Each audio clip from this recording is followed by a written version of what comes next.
All right, howdy out there. This is Beck Barnes and Jim Steadman of Cotton Grower Magazine fame. We are coming at you with the internationally acclaimed Cotton Companion podcast here in the third week of July. Whether you are joining us from Mesa, Arizona, or Level Plains, Alabama, we are glad that you're checking out the cotton industry landscape with us today. I'm joined, as always, as I mentioned a moment ago, by Cotton Grower's senior editor, Mr. Jim Steadman. Howdy, Jim. Hello, Beck, and I'm glad you mentioned our international audience on this because technically we do have some international folks who check in and listen to this podcast every couple of weeks. I have not seen, you may have looked at some metrics that I have not. I'm assuming that's going to be folks in India. Is that right? Folks in India, primarily India. India and Pakistan primarily. Okay, well, we're happy to have them. We're happy. So hello to all of you. Yeah, exactly. We are back in here on a more local note in the studio today, as outside the rain is coming down and is going to be coming down for the next few days. Again, this is as we pod. It's July 15th, and I believe we're catching outer bands of what is now Tropical Depression Barry, as it worked its way up it made landfall down there in Louisiana, and we're just catching sort of that stormy outer remnants of it, I guess. I think depression's exactly the right word. Okay, good. For it at this point, yeah. Because it is depressing to look outside. Yeah, exactly. So anyhow, it's going to be here. It's Monday as we pod. It'll be here through midweek, and I know that it's already been a rainy 2019 for much of this region, and our thoughts are certainly with the rain-soaked folks down there in the Mississippi Delta, and of course down there in New Orleans, where really all along through this region here, flooding was already pervasive before this storm arrived, and now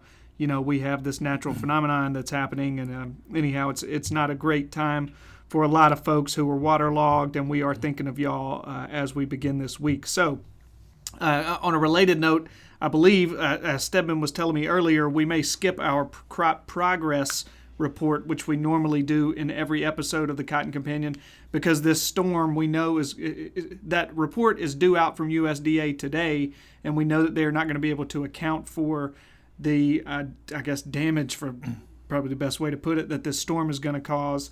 And so, anyhow, we're going to skip that. We'll bring you a much more relevant and updated numbers and stats on those in our next podcast, but we're going to skip it today, I believe. So, at any rate, before we get started, before I wade too deep into what all we're going to get into this... No pun intended. Yeah, this episode, I want to hold up, and we're going to get a quick word from today's sponsor, the fine folks at Phytogen.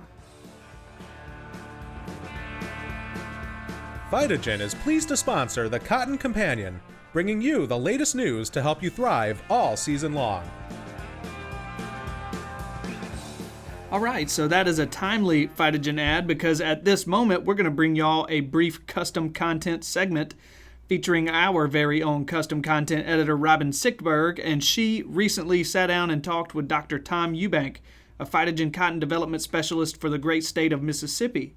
And so we want to bring you that custom interview right now. Hello, I'm Robin Sitberg, Custom Content Editor with Meister Media Worldwide, which is publisher of Cotton Grower Magazine. My guest today is Dr. Tom Eubank, Phytogen Cotton Development Specialist for Mississippi. Welcome to the program, Tom. Thank you, Robin. Glad to be here. We all know this season's been a tough one for a lot of growers, particularly in your area, in Mississippi, with all the rainfall. But of course, farming always changes. The challenges never go away. So we know we've had early season challenges. What kinds of things are you seeing as far as the summer months? Maybe give us a little recap of what you've seen this season. Yes, this year has been particularly challenging for a lot of growers with the excessive rainfall and flooding that we've experienced in the Mid-South. It has made planting and getting crops up to a uniform stand very challenging. And one of the things that we're seeing now is once we've gotten into the growing season is we've got a lot of variability in the stands, and in some situations we've got cotton in parts of the field that is 13, 14 nodes and flowering, and on the other end of the field it may be only 3 or 4 node cotton, and that has made PGR recommendations somewhat of a challenge this year in trying to manage essentially two crops growing in the same field. And so we try to recommend growers manage for the bulk of the field, whatever that may be. If it's more the cotton's on the smaller size, then obviously we need to try to manage for that. But somewhere in the middle, try to find a happy medium to where we're at least keeping some of the larger cotton in check. Obviously, precision applications or variable rate applications of PGR could definitely be of some benefit in those situations as well. What are you seeing regarding weed pressure so far this year? Yeah, so one of the big issues we've seen this year is with all the rainfall, farmers have had a difficult time applying timely applications of their herbicides. In some cases, they haven't been able to get the residual herbicides out as well, and that's created some really big issues for growers having these fields grown up in weeds. And one thing that has become evident is with the Enlist technology in phytogen cotton, we can apply a combination of glufosinate and Enlist 1 and control a lot of these troublesome broadleaf weeds, such as palmer amaranth. Obviously, we still have the utility of glyphosate that we can put out to control grasses, but the combination of Enlist 1 and glufosinate has really opened growers' eyes to how effective tool that is in managing troublesome weeds. What about new varieties? Are there any new varieties you're excited about this year that maybe you've seen in some field trials? Yeah, a couple, Phytogen 350 in the North Delta and South Delta as well has really caught a lot of people's attention because of the vigor and emergence. It just looks like cotton is supposed to look like, and really aggressive coming out of the ground, but still easy to manage with ticks. Another variety that has gotten growers' attention is a full season variety, new variety that we have is Phytogen 580. It is going to look really good in the southeast and deep south because it is a full season variety, so that's a little bit different variety for us than what we've had in the past, but it's caught a lot of people's attention as well. Excellent. Well, thank you so much. I think we're going to have to wrap up, but can you tell growers where they can find more information on these varieties and other things about Phytogen cotton? Sure. They can reach out to us at phytogen.com, or they can call their local territory manager or cotton development specialist in their geography. We'll be happy to help them. All right. Well, thank you again for being on the program. Thank you, Rob.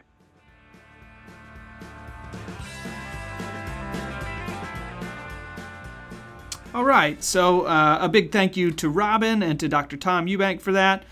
We want to get the ball rolling here now on this, what is our 51st episode. We got a good one for you today. It's kind of a lengthy news segment because it has been quite a bit since the last time we spoke to y'all due to a little quirk in the calendar. I believe it's been 3 weeks since the last podcast we brought to you.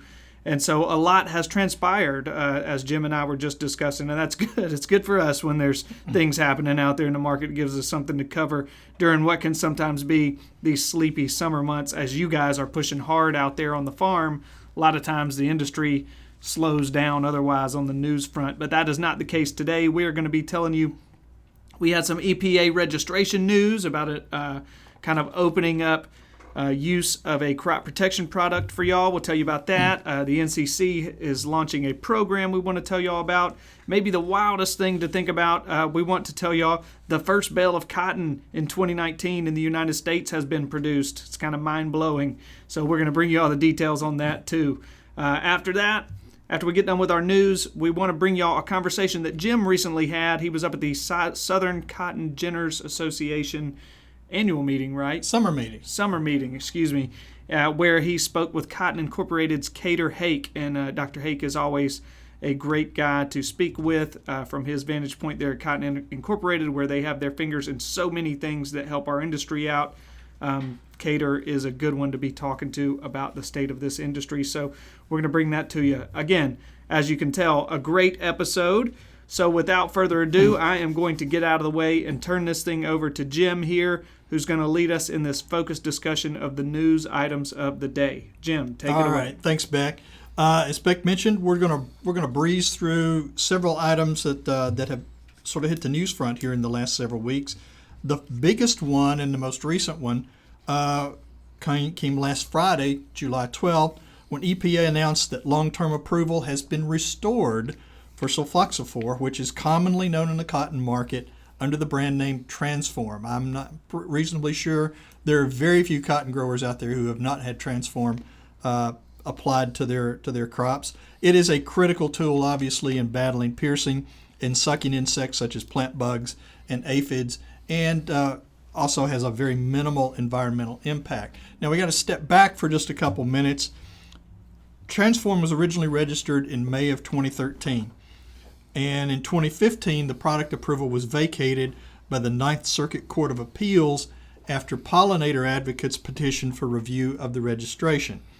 So in 2016 then, EPA approved a second registration for the product use on non-blooming crops that did not attract bees, plus put in place some additional interim application restrictions while some new data was being obtained on bees.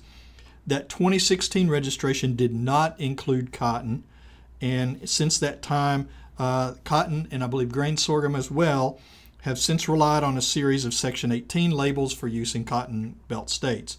But following an extensive risk analysis and review of one of, as EPA's spokesperson last week put it, one of the largest data sets ever built concerning the effects of a pesticide on bees, last week's announcement restores the previous uses for sulfoxaflor, including full label registration and approval again for cotton.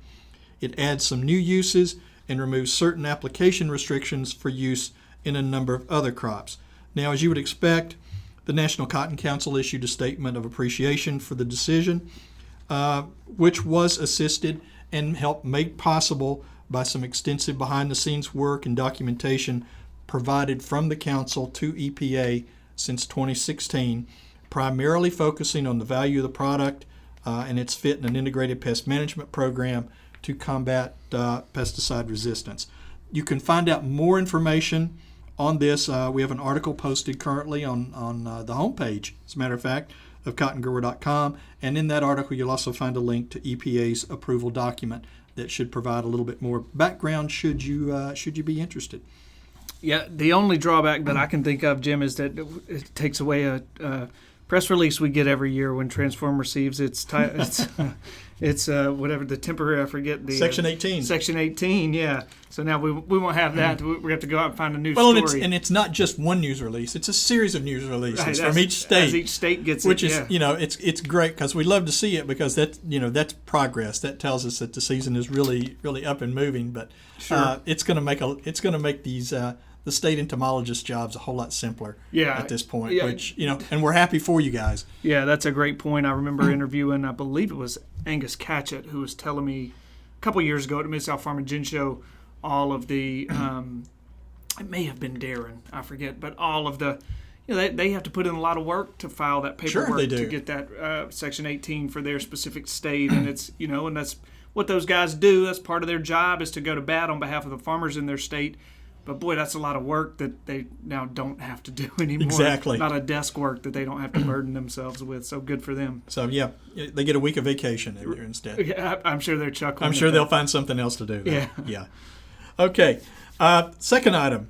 A couple months ago, we discussed the National Cotton Council was introducing a new U.S. Cotton Trust Protocol, which is a program to help confirm and increase awareness that U.S. cotton producers are farming responsibly and sustainably. So as promised in that initial announcement, the NCC has now initiated a pilot program for the protocol with a controlled group of growers to help refine that program before its full launch in early 2020. Now, Ken Burton, who is the protocol executive director, said the council is working to enroll producer members in this pilot phase, and that groups, organizations, and firms such as gins, merchants, and marketing cooperatives are also being enlisted to help recruit producers and help verify information obtained through the protocol. Now, if you recall quickly, the protocol was developed to help the U.S. cotton industry reduce its environmental footprint via some very specific sustainability goals that are targeted for 2025. More information on the protocol, including program details, and how to enroll if you're interested in being part of this pilot program, You can find that online at trustuscotton.org. That's trustuscotton.org. And in keeping with our discussions on cotton sustainability, the Soil Health Institute is conducting 4 field days this month and next month in the Southeast and the Mid-South to help increase awareness of soil health on U.S. cotton farms. These field days have been named these healthy soils for sustainable cotton field days. They are supported by Wrangler, the VF Corporation Foundation, and the Walmart Foundation in conjunction with the Soil Health Institute. And each field day is going to include some demonstrations and discussions of soil health practices for things like building drought resistance, for enhancing nutrient availability, reducing erosion, and help in designing a soil health management system to help meet consumer demand for sustainable cotton, which, as we all realize, is a growing concern. Discussions are going to be led by farmers who are already successfully using soil health systems, along with some extension and USDA NRCS specialists, and a lead trainer with the Soil Health Institute. All cotton producers are invited to participate. There is no cost. Lunch will be provided, which is always a big draw. And if you're interested, the 4 field days are scheduled. The first one, July 23rd, at Sunshine Place Farms in Millen, Georgia. The second on July 25th at the Brinkley Convention Center in Brinkley, Arkansas. August 20th at the Halifax County Agricultural Center in Halifax, North Carolina. August 22nd at the Southeastern Agriculture Center in Lumberton, North Carolina. Now, details and registration information for each of these field days, you can find that in our article about the events posted on cottongrower.com or by visiting the Soil Health Institute website. And while we're talking about dates and events, the National Cotton Council has announced the tour dates and locations for this year's Producer Information Exchange program, commonly known as the PI program. The program is now in its 31st year. It is sponsored by Bale through a grant to the Cotton Foundation. And over those 31 years, it has enabled more than 1,100 U.S. cotton producers to visit Cotton Belt regions other than their own to learn about some innovative production practices from their farming peers. This season, 2 of the 3 tours are going to occur during the same week. July 28th through August 2nd, producers from the Southeast are going to see farming operations here in our backyard in the upper Mid-South, while Southwest producers will tour California's San Joaquin Valley.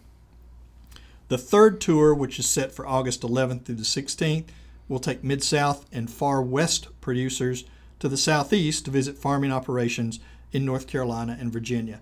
I anticipate we will have more information about that, including a list of participants for each of those tours coming soon. So watch cottongrower.com for all that information coming up. Yeah, I have had, I'll say briefly, the opportunity to ride along on a handful of those tours over the past decade that I've been here at the magazine. It's always a big hit.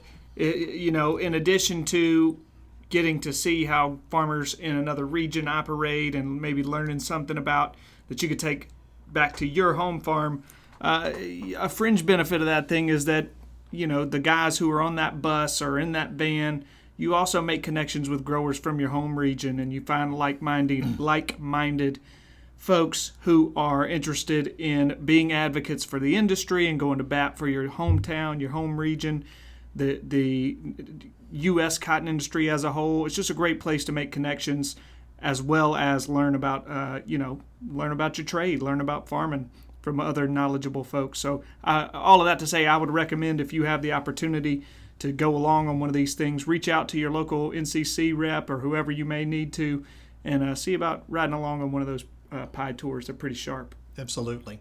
Absolutely. And finally, as Beck mentioned, for the 2nd consecutive year, Wesley Vanderpool, who's a grower in South Texas, has delivered the official certified first bale of cotton in the U.S. to the Willacy Co-op in Sebastian, Texas. And that was delivered on Friday, June 21st. The seed cotton, which was grown from what we understand was Fibermax 1944 GLB2, weighed in at 1,920 pounds. It was grown and picked in Hidalgo County, about 3.5 miles west of La Joya, Texas. For his efforts, Vanderpool received an award of $3,000 from the Harlingen Cotton Committee, and once it's ginned, this bale of cotton will then be delivered to the Harlingen Area Chamber of Commerce to be auctioned at the town's annual First Bale Auction and Scholarship Fundraiser on September 12th. This Harlingen Cotton Committee has verified that the nation's first bale of cotton has come from the Rio Grande Valley for the past 66 years. Crazy. And of course, there's going to be somebody up there around Amarillo who's saying, I'm not finished planting yet. Or I haven't even started planting by the time I know. It's, I guess that's the advantage, the head start that South Texas gets. Yeah. It's a big state. It's a big belt. And boy, it's a big state. Absolutely. Big state of Texas. Definitely. Okay, was that That's our it last for news. item? Okay, all That's right. it. Well, thank you, Jim, as always. And now we want to switch gears a little bit.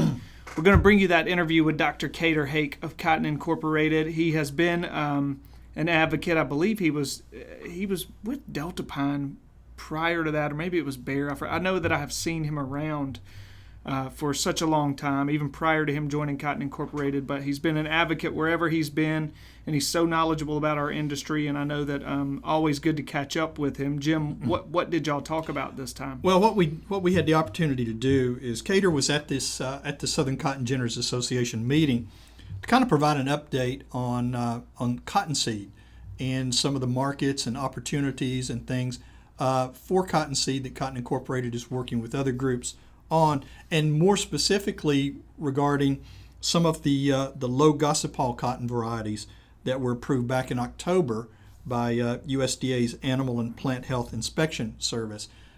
We talked about those varieties a little bit, where they stand, where they are in the development guidelines or pipeline at this point, and what some of the benefits and opportunities that are sitting out there waiting for this cotton and cottonseed to get into larger scale production.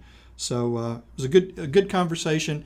Happy to sit down with Cater on this, and I think you'll find it very interesting.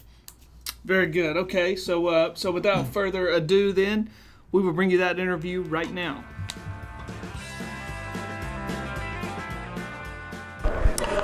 Welcome to this episode's Market Minute, which today is actually going to be a discussion on future market opportunities. Today I'm joined by Dr. Cater Hake, Vice President of Ag and Environmental Research with Cotton Incorporated. Cater, thank you so much for joining us. Jim, it's great to be here with the Southern Cotton Ginners Association in Branson. It's good to see you. Absolutely. As you said, we are in Branson with the Southern Cotton Ginners Association. This is their summer meeting. And earlier today, there was a pretty lively discussion during the program on the benefits and opportunities that low or no gossipal cotton can afford. I know this was a subject that people have been looking at for a number of years. We finally got some approvals on the seed itself within the past year. But can you kind of give us and I know you guys have been intimately involved Correct. in developing all of this. Can you kind of give us a quick summary on some of those opportunities and where we stand with it at this point? Jim, probably the best part of the day is we heard it not from Cotton Corporate, but we heard from the crushers. Right. John Fricke got up and talked about what it would mean for the crushers and increasing capacity and demand for cottonseed. And he explains it so much better. You know, he's talking about why do you want a toxin in your cottonseed if you don't have to have it. And, you know, if we wanted to put a toxin in something, the EPA had never let us do it, FDA. You know, but so we have this natural plant toxin in cotton, and we've known about glandless cotton that doesn't have that toxin gossipal in any parts of the plant, and that was so valuable in the seed that it was tested extensively around the world. Tamu nuts, you know, and California pushed it hard, Africa pushed it hard. Right. But if you don't have gossipal in the entire plant, it's vulnerable to insects. And so the new technology that's come along allows you to take it just out of the seed, but leave it in the rest of the plant where it does good.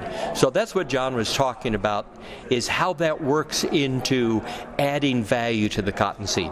Mm-hmm. Now, John, of course, is with Planters Oil Mill. Yes. And which is one of Pine Bluff, yep, Arkansas. In Pine Bluff, Arkansas, which is one of, I think he said, 8 major mills that are still operating in the U.S.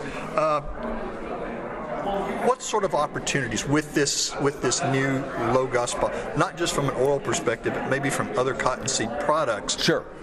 What are we looking at? What are some possibilities? And maybe kind of a look at the timeline. Sure. Well, let's do the timeline first, because okay. That's, when is it going to be, as people ask all the time. Well, we got approval to plant it without any regulatory requirements last fall. So right. This year we're actually doing a seed increase. Okay. Now, the seed increase goes from the greenhouse to the field, so it's 1/10 of an acre. But it's in a very nice variety that everyone's going to recognize, Stoneville 474, okay. because no patent and the PVP's expired, and it's a variety that takes transgenes. Remember the BXN 47 cotton? Exactly. And then there's been a whole bunch of Stoneville 474s with transgenes in them, because it really takes it well, and it's right. adapted across the U.S. And it's a great yielding variety. It's a great yielding variety, and it's got okay quality, but it's a good way to get started and demonstrate it right. and get the seed companies interested. That's what we're doing. So it's going to go to Winter Nursery, is the plan, and then come back to the U.S., hopefully with 500 to 1,000 acres. And what's really exciting is about the crushing industry sees the value in this, and so they want to help. So we're talking with them about helping to get it grown and segregated and identity preserved, and then made into extremely high value, high protein. The higher the protein content, the more value you can put into it and go after fish meal. Okay. So that's the target.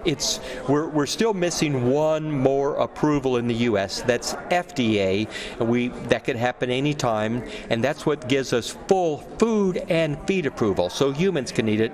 But the target is really going to be just a step below that. We'd love to go after pets, but that's you got to advertising. But when you substitute for an existing market, such as you do with fish meal and carnivorous fish, the trout and sea bass and salmon, those need to eat other fish. They're carnivorous fish. Well, the soybean industry has been trying to put their product in there, and they have palatability problems so bad they're trying to engineer the fish so the fish will eat the soybeans. Yeah, they're in the food. That's crazy. Because cottonseed just fits perfectly into that. We've been able to substitute up to 75% of the fish meal in those high-end carnivorous fish markets. So the opportunity is not only on the meal, which currently can only go into ruminant animals, cattle, right, and feedlot, very low value market. You take the gospel out, it goes right to the top of the value chain. So you get that on the meal, but on the oil, getting the gospel out of the oil is a very expensive process from a refining. And so on the other side, we've got this healthy oil story, and we still have some more research to do there.